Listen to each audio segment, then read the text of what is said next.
Bro. Iya, iya. Iya, boleh, boleh. Bentar ya bro, bentar. Bentar, yuk, dah. Pak? Iya, siapa? Oke pak. Iya, siapa? Saya bantu pak. Halo, ibu. Oh iya bu. Iya, saya ke kantor bu. Iya bu. Makasih bu.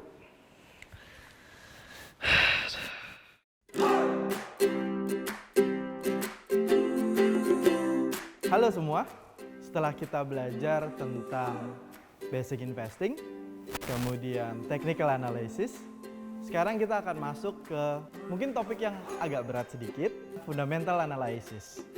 Tapi ya semua ini kita harus jalanin, kenapa?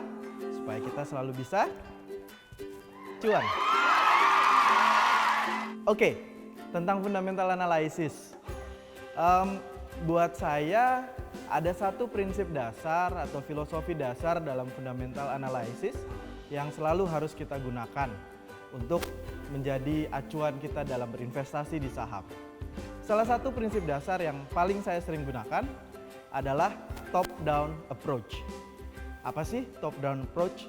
Pada dasarnya kita ingin melihat dan menganalisa secara mendalam supaya kita bisa menjadikan dasar sebagai keputusan investasi kita. Pertama, kita melihat ke sesuatu yang besar dulu, makroekonomi. Setelah kita lihat makroekonominya seperti apa, outlook-nya seperti apa, kita mulai masuk ke yang lebih spesifik, yaitu sektoral atau industri outlook. Nah dari situ, dari sektor dan industri yang kita pilih yang menurut kita paling baik, kita pilih best of the best. Sahamnya apa? Company-nya apa yang harus kita investasikan? Yang paling besar dulu, makroekonomi. Kita menyebutnya Makro 101. Oke, di dalam Makro 101 ini, saya berpegangan pada 3 variabel yang paling penting.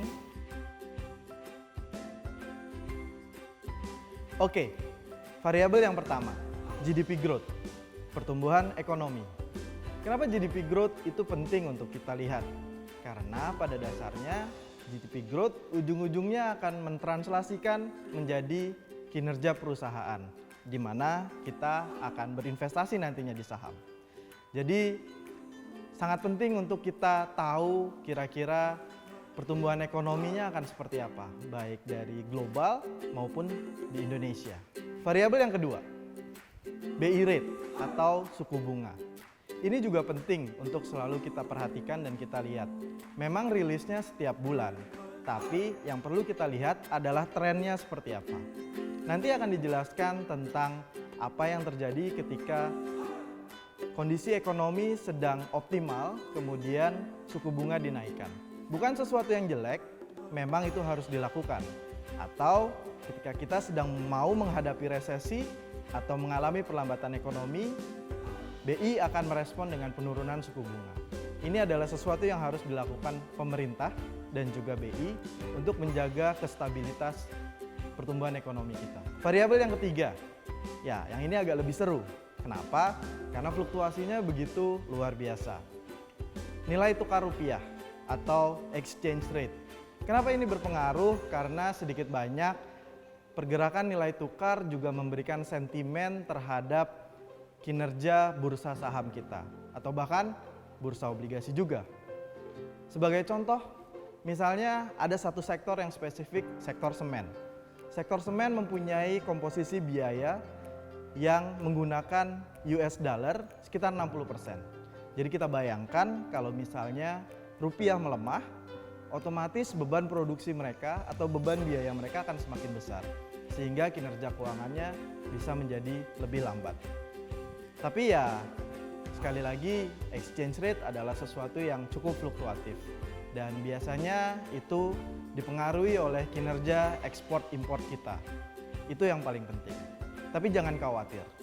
Dari ketiga variabel ini, kami Sukor Sekuritas akan selalu mengingatkan teman-teman untuk membantu memonitor ketiga variabel ini.